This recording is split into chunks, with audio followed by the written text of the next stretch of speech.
Psycho-Cybernetics by Maxwell Maltz, Chapter 13, How to Turn a Crisis into a Creative Opportunity. Part 4. The Salesman Who Practiced Not Selling. You can use the same technique to hit the ball in selling, teaching, or running a business. A young salesman complained to me that he froze up when calling upon prospects. His one big trouble was his inability to properly reply to his prospect's objection. When a prospect raises an objection or criticizes my product, I can't think of a thing to say at the time, he said. Later, I can think of all kinds of good things to handle the objection. I told him about shadowboxing and about the kid who learned to bat by letting the ball go by with the bat on his shoulder.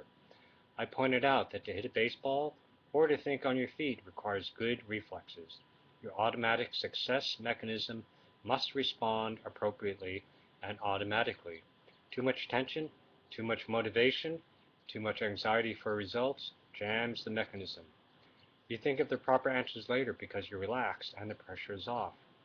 Right now your trouble is you're not responding quickly and spontaneously to the objections your prospects throw at you.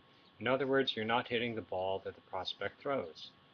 I told him first of all to practice a number of imaginary interviews, actually walking in, introducing himself to a prospect, making his sales pitch, then imagining every possible objection, no matter how screwballish, and answering it out loud.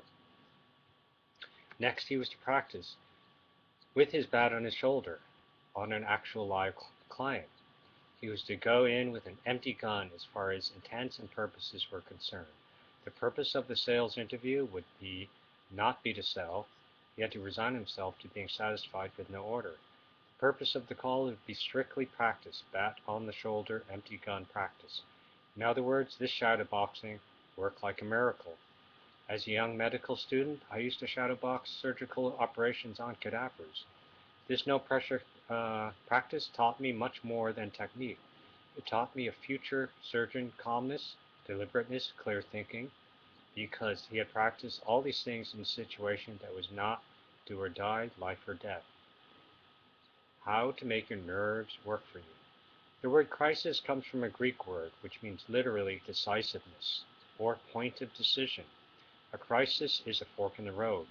One fork holds a promise of a better condition, the other of a worse condition. In medicine, a crisis is a turning point, where the patient either gets worse and dies or gets better and lives. Thus, every crisis situation is two-pronged. The pitcher goes in the ninth inning with the score tied and 3 men on base, can become a hero and gain in prestige, or he can become a villain who loses the game. Hugh Casey, who was one of the most successful and calmest relief pitchers of all time, was once asked what he thought when he was sent into a game in the middle of a crisis situation. I always think about what I am going to do, what I want to happen, he said, instead of what the batter is going to do or what may happen to me.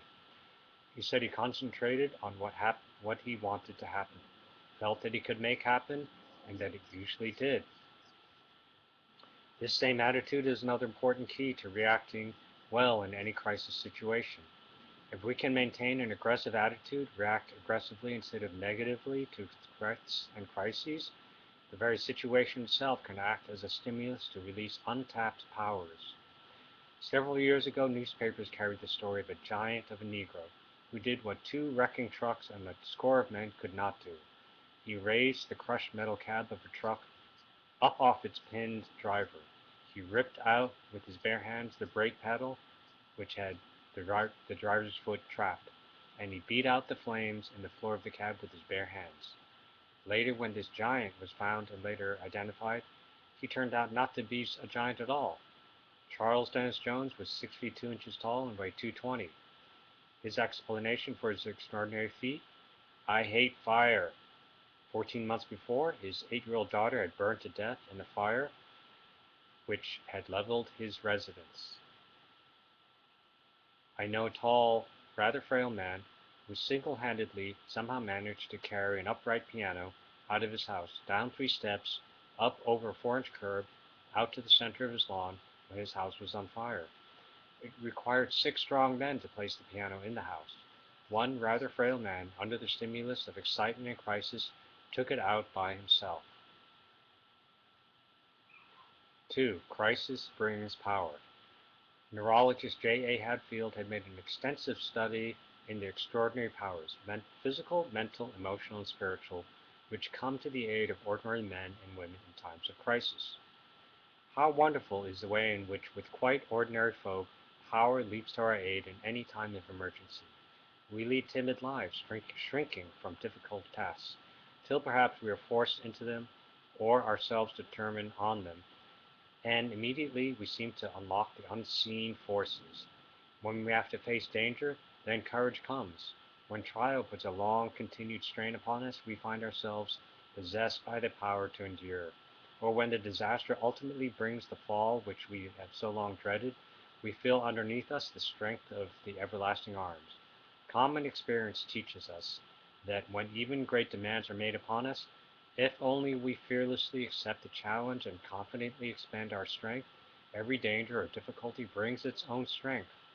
As thy days so shall be thy strength be. As thy days so shall thy strength be. The secret lies in the attitude of fearlessly accepting the challenge and confidently expending our strength. This means maintaining an aggressive, goal-oriented attitude rather than a defensive, evasive, negative one. No matter what happens, I can handle it, or I can see it through rather than hope. I hope nothing happens. Keep your goal in mind. The essence of this aggressive attitude is remaining goal-oriented. You keep your own positive goal in mind. You intend to go through the crisis to achieve your goal. You keep your original positive goal and do not get sidetracked into secondary ones. The desire to run away, to hide, to avoid by the crisis situation, or in the language of William James, your attitude is one of fight instead of one of fear or flight. If you can do this, the crisis situation itself acts as a stimulus which releases additional power to help you accomplish your goal. Lecky has said that the purpose of emotion is reinforcement or additional strength rather than to serve as a sign of weakness. He believed that there is only one basic emotion, excitement, and that excitement manifests itself as fear, anger, courage, etc., depending upon our own inner goals at the time, whether we are inwardly organized to conquer a goal, run away from it, or destroy it. The real problem is not to control emotion, but to control the choice of which tendency shall receive emotional reinforcement. Prescott Lesky, Self-Consistency, A Theory of Personality.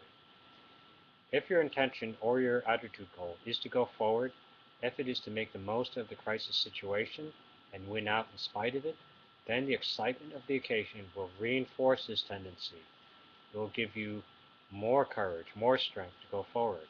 If you lose sight of your original goal and your attitude goal becomes one of running away from crisis, of seeking to somehow get past it by evading it, this running away tendency will also be reinforced and you will experience fear and anxiety. Don't mistake excitement for fear. Many people have made the mistake of habitually interpreting the feeling of excitement as fear and anxiety, and therefore interpreting it as a proof of inadequacy. Any normal person who is intelligent enough to understand the situation becomes excited or nervous just before a crisis situation. Until you direct it toward a goal, this excitement is neither fear, anxiety, courage, confidence, or anything else other than a stepped up, reinforced supply of emotional steam in your boiler. It is not a sign of weakness. It is a sign of additional strength to be used in any way you choose. Jack Dempsey used to get so nervous before a fight he couldn't even shave himself. His excitement was such that he couldn't sit still or stand still. He did not, however, interpret this excitement as fear. He did not decide that he would run away because of it. He went forward and used the excitement to put extra dynamite into his blows. Experienced actors know that this feeling of excitement just before a performance is a good token. Many of them deliberately work themselves up emotionally just before going on stage. The good soldier is usually the man who feels excited just before battle. Many people place their bets at racetracks on the basis of which horse appears to be the most nervous just before going to the post. Trainers also know that a horse which becomes nervous or spirited just before a race will perform better than usual. The term spirited is a good one. The excitement that you feel just before a crisis situation is an infusion of spirit, and should be so interpreted by you. Not long ago, I met a man on a plane whom I had not seen for several years. In the course of the conversation, I asked if he still made many public speeches as he had in the past. Yes, he said, as a matter of fact. He had changed jobs so that he would be able to speak more and now made at least one public speech every day. Knowing his love for public speaking, I commented that it was good. Uh, it was it was good he had this type of work. Yes, he said, in one way it is good, but in another way it is not good. I don't make as many good speeches as I used to. I speak so often that it has become old hat to me, and I no longer feel that special little tingly feeling in the pit of my stomach, which tells me that I am going to do well. Some people become so excited during an important written examination that they are unable to think clearly or even hold a pencil steadily. Other people become so aroused under the same circumstances that they perform over their heads. Their minds work better and clearer than usual. Memory is sharpened. It is not the excitement per se which makes the difference, but how it is used.